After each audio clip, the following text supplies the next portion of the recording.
Nou, ik had natuurlijk bij mij gekregen dat is hoogleraar Limburgs of Limburgs taalcultuur, is het jou? Ja, ja, taalcultuur in Limburg. Taalcultuur in Limburg. Ik vond dat heel bijzonder.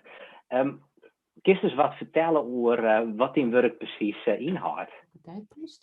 En we onderzoeken in feite niet zozeer de talige vormen, zoals we van echte taalkundigen gewend zijn, maar wel waarom taal belangrijk is, waarom mensen elkaar in- en uitsluiten door die taal en welke ideologieën daarbij een rol spelen. Dus hoe komt het dat men bijvoorbeeld in Limburg de gedachte heeft, carnaval kan je niet vieren zonder Limburgs te spreken.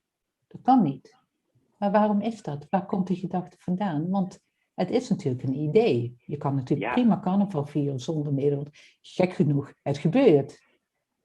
Maar toch is dat een idee. En dat zijn die ideologieën die we proberen te onderzoeken. Hoe just dat in het gedrag van mensen in Limburg dan?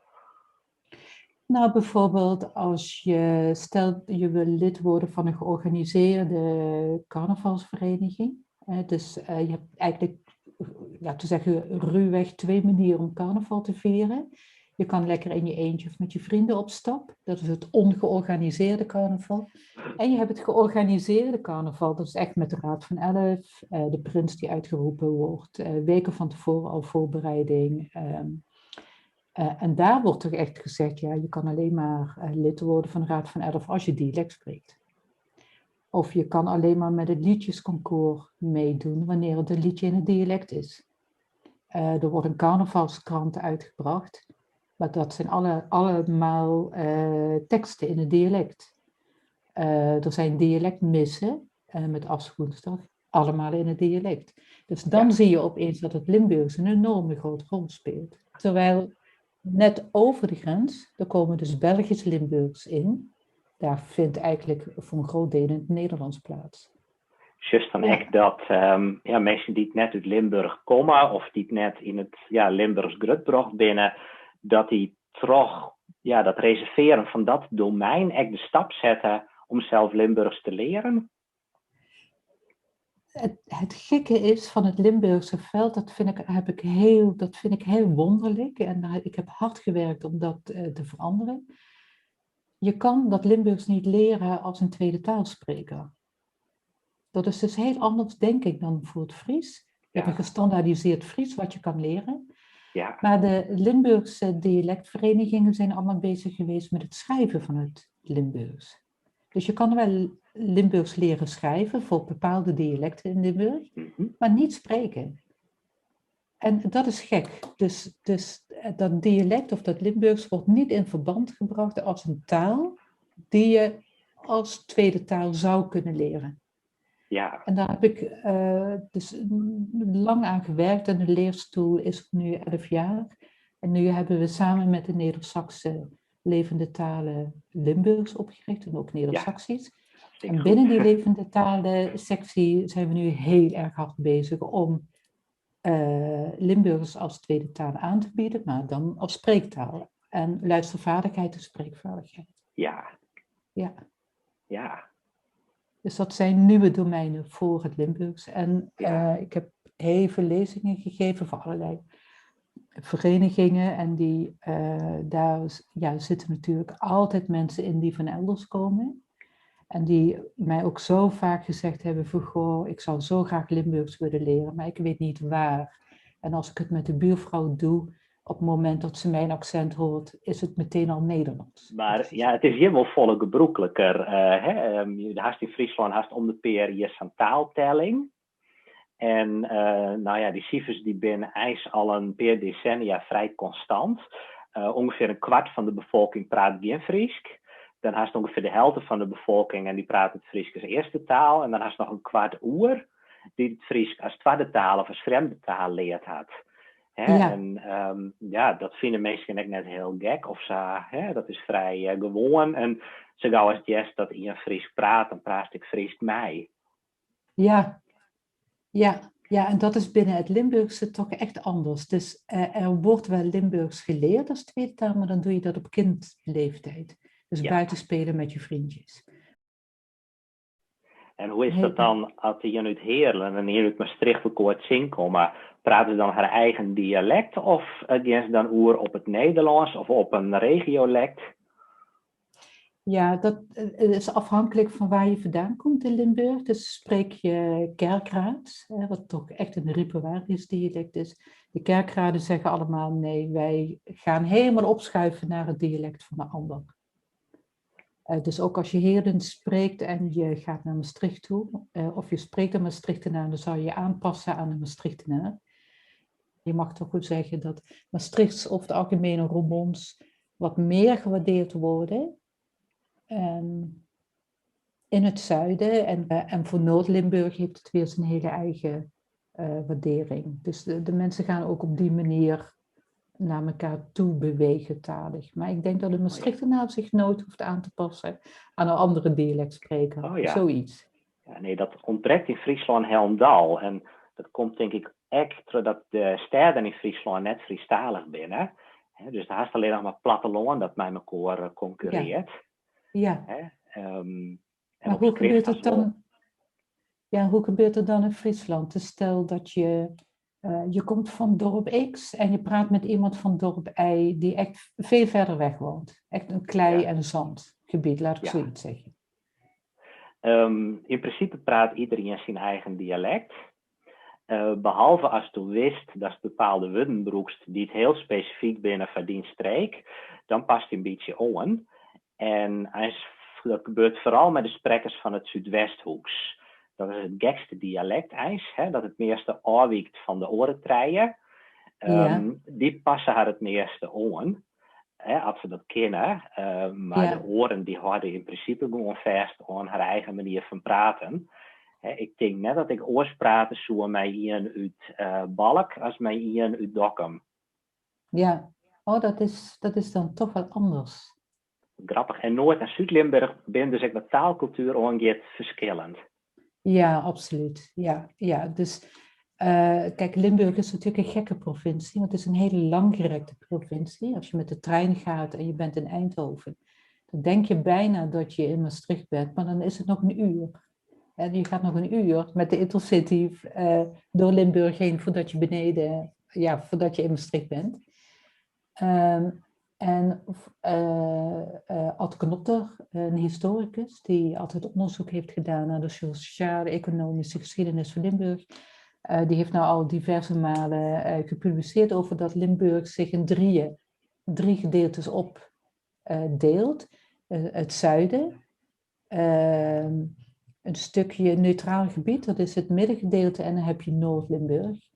En in de beleving van vroeger had het ook echt te maken met, net als het Kleifries en het Zandfries, met verschillende bodemgesteldheden. Dus Noord-Limburg heeft hele arme gronden, de Peel, waar niks groeit.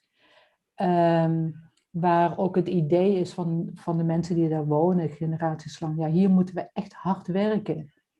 Om in de landbouw, om überhaupt iets te kunnen laten groeien. Wij zijn hardwerkende Limburgers. Dan heb je een stuk neutrale Limburgers, zoals Sittard, Roermond, Roermond meer. En dan krijg je echt het zuiden, waarvan de noorden zeggen, ja, maar die zuiderlingen, die hoeven de mond maar open te doen. En dan vliegen de gebraden duiven er al in. Terwijl de Zuid-Limburgers iets hebben van, ja, dat zijn de zinnige noorderlingen. Dus je krijgt al die stereotypen over elkaar. En dat is fascinerend. Dus er is voortdurend, die driedeling is eigenlijk altijd aanwezig. Want wij zijn opeens Limburgers, want die naam bestond ook helemaal niet. Die heeft Willem I gewoon verzonnen. Dus de Limburgers zijn gaan verzinnen van ja, wat bindt ons eigenlijk binnen dat koninkrijk? En dat hebben ze alleen maar kunnen doen door na te gaan, wat hebben die Nederlanders die in dat koninkrijk zitten? En hoe verschillen wij daarvan? En op die verschillen hebben zij een basis gemaakt. Ja. Dus dat is een vrij ingewikkeld proces geweest. Dus, wat hadden de Limburgers wat de anderen niet hadden? Katholicisme, bijna homogeen. Carnaval vieren, vla eten, chutterieën. Gaan we door. Ja. En het dialect spreken natuurlijk. Ja. ja, in die zin, het dialect had echt bijdragen aan de vorming van een Limburgse identiteit. Ja, kijk, het Nederlands voor 1867 was Limburg ja, niet echt bij Nederland. Het is altijd een generaliteitsland geweest dat de belastingen betaalde voor de Nederlandse Ja. Republiek. Ja. Ehm, dus ja, er was eigenlijk helemaal geen Nederlands. Ik bedoel, in Maastricht werd Frans gesproken en in het oosten werd Duits gesproken. Ja. En de dialecten. Dus het Nederlands is eigenlijk ook een vreemde taal dat 150 jaar geleden opeens kwam neerdalen. Verneemst dat er, het is nou zelfs wat langer lien, dat die Nederlandse identiteit ja, wat begint in te dalen in Limburg. Ja, dat merk ik nu heel erg. Dus met al het onderzoek wat ik met studenten gedaan heb, blijkt eigenlijk dat in het Limburgse hoofd, dat Limburgs alleen maar gesproken wordt binnen de Limburgse provinciegrenzen. En dat geldt voor de mensen die nou inmiddels 40 jaar en jonger zijn. Degenen die 40 jaar en ouder zijn, die weten dat je ook Limburgs in Aken en in Keulen kan spreken. Of dat je het Limburgs kan spreken in Belgisch Limburg, tot in Trier. Maar voor de jongere mensen is dat Limburgs, nee, dat is een Nederlandse taal. En niet meer een euregionale taal. Dus daarin zie je versmalling. Eigenlijk het Nederlanderschap worden. En je ziet het ook aan bijvoorbeeld het studeren. Vroeger ging je makkelijk in Hasselt studeren of in Aken. Maar dat doet niemand meer. Iedereen gaat naar boven toe. Naar Tilburg, Nijmegen of Utrecht. Ook het zoeken van werk. Dus je zoekt geen werk 5 kilometer over de grens in Aken, waar ongelooflijk veel werk te vinden is. Maar nee, je zoekt werk of in de eigen regio of in de Nederlandse regio. En als je daar gaat dat Limburg op het smalste punt maar 6 kilometer is dat natuurlijk best een beetje gek. Ja, het is echt dat kaartje was bij het journaal, bij het Waberjocht just, van de contouren van Nederland, dat is imprenten in het brein van de Limburgers, van de jonge Limburgers. Ja, en ook, wat wil ik nog meer zeggen? Ook de mensen van ouder dan 40, ja, die spreken Duits net zo goed als Nederlands. En dat zijn allebei heel erg taalvaardig in beide talen, maar dat geldt voor de jongeren dan 40 ook niet meer. Dus het Duits is echt een vreemde taal geworden. Hast het idee dat je als Nederlandstalige Limburger, dat je volwaardig mij telst als lid van de groep? Nee. Dus ik denk ook dat mijn beslissing om te gaan studeren in Amsterdam echt wel een beslissing is. Ik denk dat als ik dialect had gesproken, dat ik misschien naar Nijmegen was gegaan of naar Tilburg. Maar zeker niet naar Amsterdam. Dus het heeft wel echt iets met mijn beleving en gevoel gedaan. Ja, absoluut. Ja, apart. Het is een soort uitsluiting, maar tegelijk willen ze die echt net omeren juist in best dorst. Hè? Dat is... Ja, ik weet nog, toen ik hoogleraar werd, dat was natuurlijk vreemd. Want dan heb je opeens iemand die komt taalcultuur in Limburg bestuderen. Eindelijk was er een eigen hoogleraar, maar die spreekt dan geen Limburgs.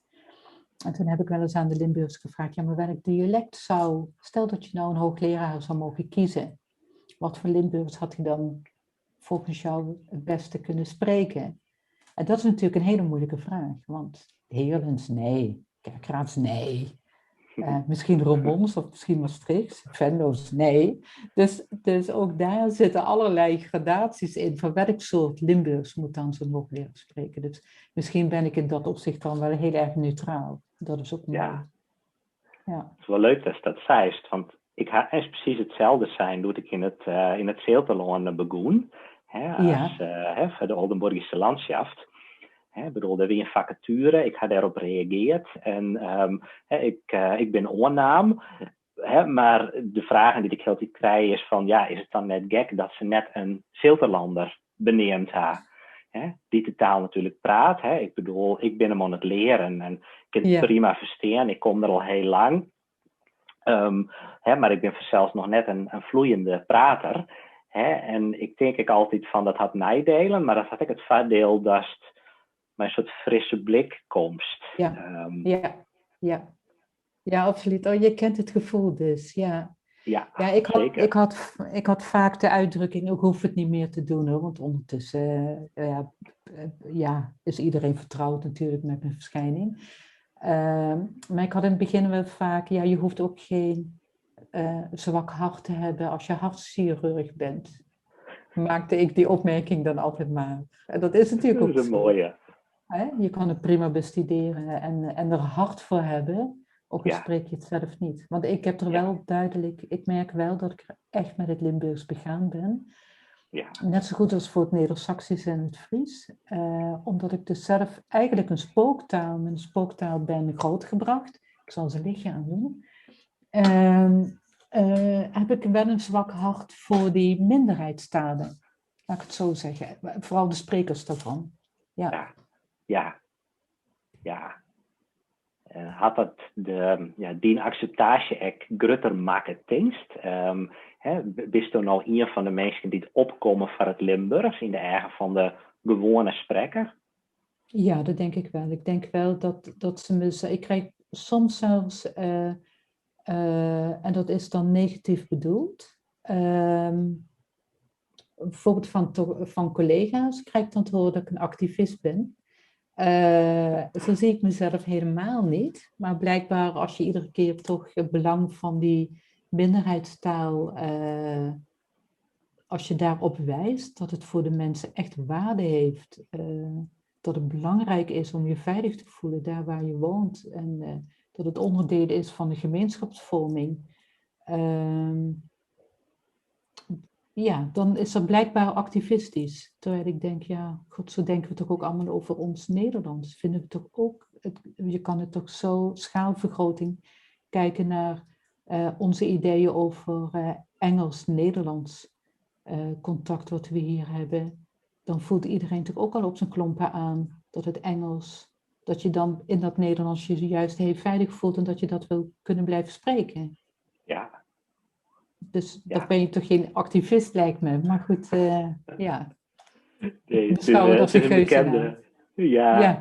Het is een hele bekende beschuldiging. Hier in het noorden wordt dat dan net activist neemt, maar dan had het door beweger. Maar beweger. Dat precies dezelfde klank. Ja. Terwijl, dat is... Ja, en ik denk ik vind niet dat ik een activist ben, maar ik vind wel dat als ik in de pers in Limburg iets lees wat echt pertinent niet waar is, dat ik daar als hoogleraar op moet reageren. Eigenlijk in de afgelopen 10 jaar lees ik dus voortdurend in de kranten dat als je dialect spreekt, ben je een taalachterstandskind. Je bent laaggeletterd. Je komt van een laag, laten we zeggen, uit de arbeidersklasse. Je bent een job-out. Je woont in bepaalde wijken. En vooral wanneer we het hebben over een achterstandskind, taalachterstandskind of laaggeletterdheid, dus dan spring ik iedere keer in de pen. Want we weten uit onderzoek dat het absoluut niet zo is. Nee. Maar het is heel erg moeilijk om die oordelen over dialect spreken, om die bij te kunnen stellen. Ja, ik geef van Limburg ik altijd het idee dat dat nou correct in Nederland de regio wie dat het dialect net zo selectiseerd is. Maar dat is in de hand van de mensen dus oors. Ja, dus voor de Limburgers, in het hoofd van de Limburgers is het toch als je, dus ook al is het Limburgs enorm vitaal, spreekt iedereen het van hoog tot laag, is dat Nederlands wel heel erg dominant en prestigieus. Ja. Dus daar ontkom je toch niet aan die verhouding. Zoals dus wat vertellen kunnen over emancipatieprocessen, talige emancipatieprocessen in Limburg? Ja, het eerste wat ik gedaan heb is, het viel mij op toen ik met mijn leerstoel begon, dat iedereen zei, ja, dialect is een dialect. Maar dat de mensen zichzelf niet beschouwden als meertalige sprekers, maar als dialectsprekers. Dus ik denk dat een van de emancipatiebewegingen vanuit de leerstoel is geweest om te zeggen, ja, maar luister, jullie zijn tweetalige sprekers. Dus in het begin vroeg ik aan iedereen, heb je het gevoel dat je in je hoofd echt van iets naar iets toe switcht op het moment dat je met het dialect begint? Ja, zei iedereen. Ik zeg, ja, dan ben je tweetalig. Ja. En dan mag je jezelf als een tweetalige bestempelen. En dat is gewoon een eye-opener geweest. En ik merk nu na 10 jaar, 11 jaar, dat mensen zich langzamerhand echt tweetalig gaan benoemen. Oké. En ik Dat vind discours, dat had hem ongepast. Ja, ja. Ja. En ik vind dat heel erg emanciperend, omdat je daardoor ook in het onderzoeksveld komt, waarvan we weten dat de afgelopen 15 jaar enorm veel geschreven is over cognitieve voordelen van tweetaligheid. En dat je daarin als onderzoeker voor een regionale taal of voor minderheidstalen, dat je daar, of voor dialect, dat je daarin mee kan bewegen. Dus je maakt onderdeel uit van een grotere discussie die groter is dan het Limburgs of het Fries, maar het hele onderzoek naar die tweetaligheid. Ja. Dan zit me wat in het zin van een gesprek dat wij heel lang eens een keer vierd hebben. En volgens mij vertelde Stodoe dat er in de Hon, in het hoofd van de Limburgers, altijd een soort idee is van een continuum. Van zeg maar, het diepste Limburg naar het meest Hollandse Nederlands. Ja. Had die waarneming, daar ik mij te meidje denk, dat ze haarzelf net als tweetalig beschouwde. Ja, en dat is nou precies ook de knoop van de Nederlandse Talenunie. Dus wanneer we politiek kijken naar de situatie in Limburg of als onderzoeker. Dus voor de Talenunie zijn de dialecten eigenlijk onderdeel van het Nederlands. Maar het Limburgs als verzamelnaam, dat is een zelfstandig erkende regionale taal. Maar het dialect is dan weer onderdeel. Dat is een hele gekke knoop waarin de Talenunie zich bevindt. En die zit op het continuumgedachte. En ik denk dat voor de mensen ook, omdat natuurlijk... het is een hele moeilijke vraag. Kijk, want wanneer een Venlowenaar met Maastricht spreekt, heb je best kans dat ze, wanneer ze talig aan elkaar gaan aanpassen, die aanpassing ook wat meer naar het Nederlands gaat. Dus dat je de beweging maakt, horizontaal, van het ene dorp naar de ene stad naar de andere stad, maar dan ook nog eens een keer een stukje naar die overkoepelende standaardtaal toe. Ja. En ik weet van het werk van Herman Gisbers, hij heeft uitgebreid onderzoek gedaan naar codeswitching tussen het dialect en het Nederlands in Ottersum.